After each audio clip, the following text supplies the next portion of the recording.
That night at Madison Square Garden, something happened. Ace Frehley stopped playing, pointed to a seat, and walked away from the stage, and no one moved until the person in that seat came back. The show was halfway through. 12,000 people. The energy was electric. Kiss was at their peak. 1978, the Alive 2 tour, every night sold out, every arena packed with fans who'd painted their faces and screamed until their voices gave out. Ace Frehley stood stage right, his Gibson Les Paul slung across his chest, fingers moving across the fretboard with that effortless precision he'd become known for. The Space Ace. The lead guitarist. The quiet one who let his playing do the talking. He never said much in interviews. Never explained himself. Never defended his choices. While Gene and Paul handled the press and the business and the image, Ace just showed up and played. That was the deal. That was who he was.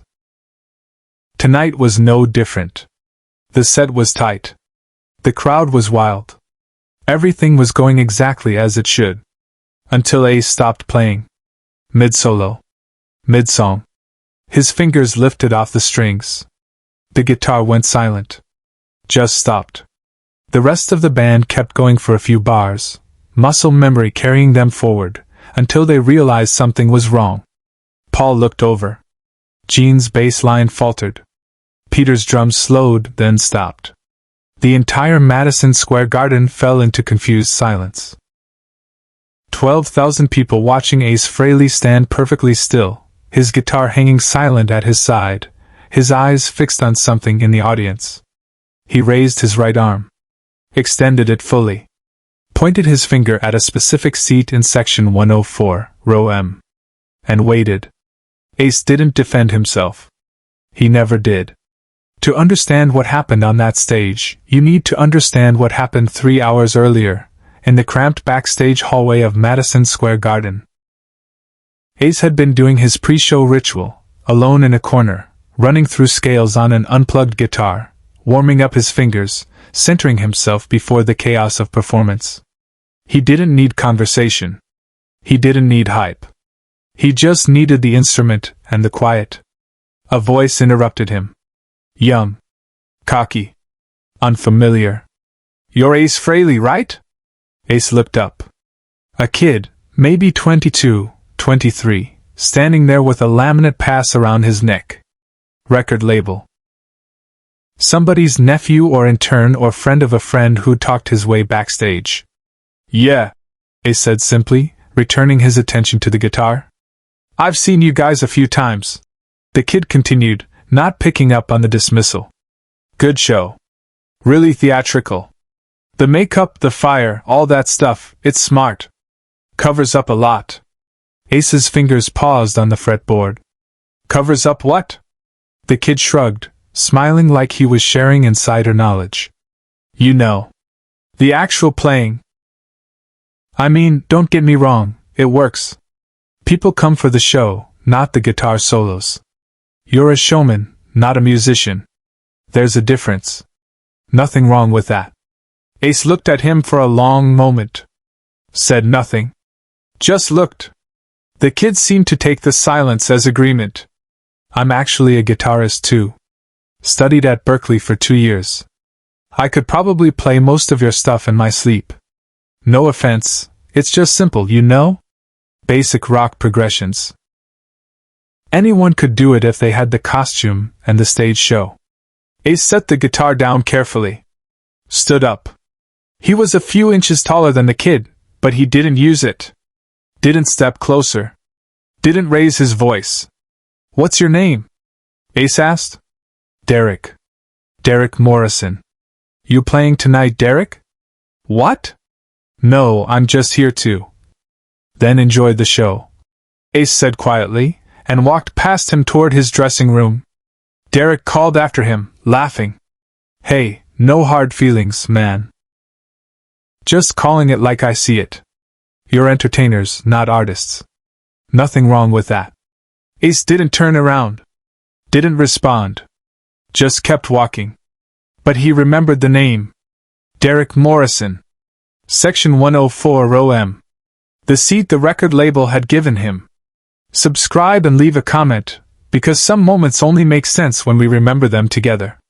The crew knew something was off the moment Ace walked back into the common area.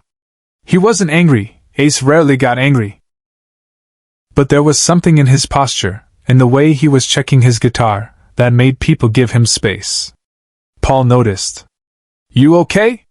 "Fine," Ace said. "Something happen?" "Just somebody talking." Paul knew better than to push. If Ace wanted to explain, he would. If he didn't, no amount of asking would get it out of him. The show started on schedule. The crowd roared. The band played. Everything was normal. Until it wasn't. Now, standing on stage with his arm extended, pointing at that seat in section 104, Ace Frehley waited. The crowd started to murmur. Confused whispers spreading through the arena. What's happening? Why did they stop? Is this part of the show? Paul Stanley stepped to the microphone. Folks, we're having a small technical. Ace shook his head once. Sharply. Not at Paul. At the lie. Paul stopped talking. Ace's arm was still extended. His fingers still pointing. His eyes still locked on that seat. And then, from section 104, movement. Derek Morrison, the kid from backstage, was trying to leave. Trying to slip out of his row head down, hoping no one would notice that Ace Frehley was pointing directly at him in front of 12,000 people. But Ace noticed. His finger tracked Derek's movement. Followed him as he tried to escape. Derek froze halfway down the row. People around him were staring. Pointing. Whispering. The entire arena was watching him now. Ace still hadn't said a word. Hadn't moved except for that extended arm tracking Derek's attempted exit. Finally, Derek stopped trying to leave. He stood there, trapped in the middle of the row, looking up at the stage with the kind of expression people get when they realize they've miscalculated badly. Ace lowered his arm. Walked to the microphone stand at center stage. Spoke for the first time since the music stopped. "There's a guy in section 104, Ace said, his voice calm and clear through the PA system, "who thinks anyone can play what I play. He told me backstage that I'm a showman, not a musician." The crowd's murmur turned into a low rumble. Boos starting to build. Ace held up his hand. The crowd went silent immediately. "He's entitled to his opinion," Ace continued. "But I don't explain myself with words. Never have. So here's what we're going to do." He turned to his tech, standing just off stage. "Bring me the acoustic." Away from the spotlight, Ace made a choice no one expected. Ace's guitar tech, Tommy, looked confused. "The acoustic? But we don't." "I know," Ace said quietly. "Just bring it." Tommy disappeared backstage. The crowd waited in tense silence. Paul, Gene, and Peter exchanged glances but said nothing. This was Ace's moment. Whatever he was doing, they'd follow his lead. Tommy returned with an acoustic guitar. A simple Martin D28. No effects. No amplification beyond what the stage microphones would pick up. Just wood and strings. Ace took it. Walked back to center stage. Sat down on the edge of the drum riser. "This is for Derek Morrison," Ace said into the microphone, his voice still calm, still quiet. "Section 104, row M. The guy who thinks anyone could do what I do." He looked directly at Derek, who was still standing in his row, face pale, unable to move. "I'm going to play something now," Ace said. "No effects. No distortion. No stage show. Just the instrument. And when I'm done, you're going to walk down to that security guard right there." He pointed to a guard near the floor. "And he's going to bring you backstage. And you're going to show me what you learned at Berklee." The crowd erupted. Not in cheers, in something deeper. That low, rumbling sound of 12,000 people who knew they were about to witness something that would be talked about for decades. Derek tried to speak. His mouth moved but no sound came out. Ace adjusted the acoustic guitar. Checked the tuning. And then, without any introduction, without any warning, he started to play. Classical guitar. Flamenco technique. Finger-picking patterns that would have been difficult on an electric guitar and were damn near impossible on an acoustic with no preparation. Ace's fingers moved across the fretboard with surgical precision. Arpeggios cascading into rapid-fire scale runs, harmonics ringing out clean and pure, rhythm and melody woven together so tightly they became inseparable. This wasn't rock and roll. This wasn't the Space Ace. This was Ace Frehley stripping away everything. The makeup, the costume, the effects, the spectacle, and proving that underneath all of it was a musician who had spent 20 years mastering his instrument.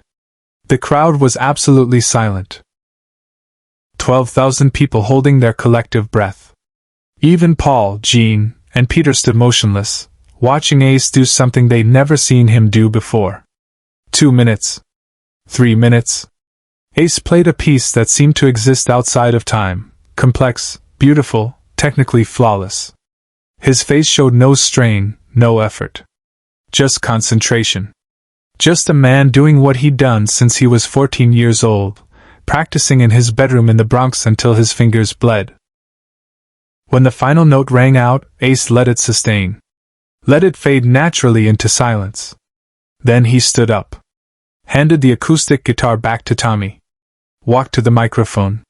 "Your turn," he said, looking at Derek Morrison. "Security will bring you backstage. We'll get you a guitar. Show me what you got." What followed silenced everyone in the room. Derek Morrison didn't move. The security guard was waiting at the barrier, ready to escort him backstage. The crowd was watching. Ace was waiting. Derek's face was red. Tears were forming in his eyes, not from sadness, but from humiliation so complete it bordered on physical pain. He shook his head. A tiny movement, barely visible from the stage. "No," Ace said into the microphone. "You don't want to play?" Derek shook his head again. "Why not?" Ace asked. His voice wasn't mocking. Wasn't cruel. Just curious. "You said anyone could do it. Here's your chance. In front of 12,000 people. Same guitar. Same conditions. Show us what Berklee taught you." Derek's voice, when it finally came, was barely a whisper. But the arena was so quiet that the microphones picked it up anyway. "I can't," Derek said. "I can't play that." Ace nodded slowly. Let that admission hang in the air for a long moment. Then he said something that people who were there that night would quote for the rest of their lives. "That's the difference between a showman and a musician," Ace said quietly. "A showman tells you what he can do. A musician shows you. I don't explain myself. I don't defend myself. I just play. And if you can't do the same, maybe you should think twice before you talk about someone else's work." He turned to Derek one more time. "You're welcome to stay for the rest of the show. Or you can leave. Your choice. But either way, we're done here." Ace walked back to his position stage right. Picked up his Gibson Les Paul. Looked at Paul and nodded. Paul counted them in. The band launched into the next song. The crowd erupted, not the polite applause of a concert audience, but the thunderous roar of 12,000 people who had just witnessed something rare and real. Derek Morrison left during the second verse. No one saw him again that night. Share and subscribe. Some stories deserve to be remembered. After the show, in the dressing room, Paul asked Ace why he'd done it. Why he'd stopped the show. Why he'd made it public. Ace was packing up his guitars, methodical and calm like always. "He disrespected the work," Ace said simply. "Not me. The work. Thought he could talk about what I do like it's easy because he spent 2 years in a classroom. That's not how it works. You put in the time, you earn the right to have an opinion. He hadn't put in the time. You could have just ignored him," Jean pointed out. Ace zipped up his guitar case. "I don't explain myself with words. Never have. But sometimes you have to show people. Not for you. For the work." For everyone else out there who puts in the time and doesn't get credit because someone who hasn't thinks it looks easy. The acoustic guitar, the Martin D28 that Ace had played that night, stayed with him for the rest of his career. He didn't use it often.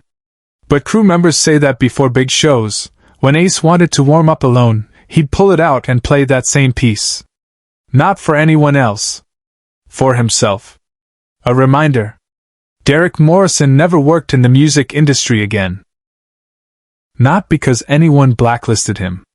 He just left. Realized that confidence without competence is just noise.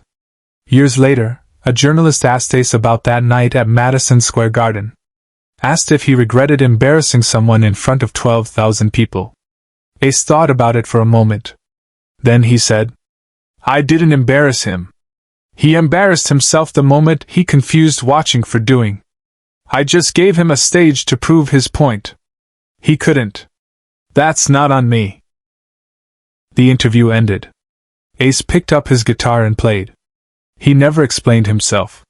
He never had to. The work spoke louder than any words ever could.